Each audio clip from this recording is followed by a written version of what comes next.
আজকে হচ্ছে মার অ্যানিভার্সারি। এটা মটন কাঁচা লঙ্কা দিয়ে পুরো, আর অল্প একটু কাশ্মীরি গুঁড়ো দিয়েছি, পুরো কাঁচা লঙ্কার তরকারি। আর এই হচ্ছে গরম গরম ভাত, আর হচ্ছে পুঁই বিচুরি ভাজা, তারপরে শশা, এই শশা কেটেছি। ধোয়া মানে গ্যাসে ফুটছে এখনো,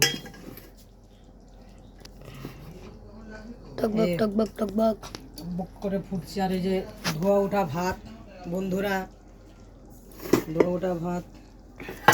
রোজকার মতন দেখিয়ে দিলাম রান্নাটা, যে কী রান্না করেছি আজকে।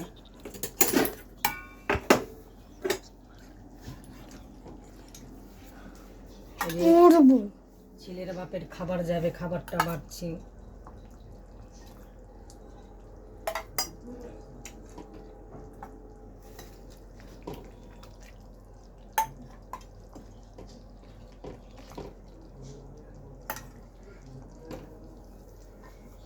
এই যে বন্ধুরা লাল লাল তরকারির কালারটা দেখেছিস?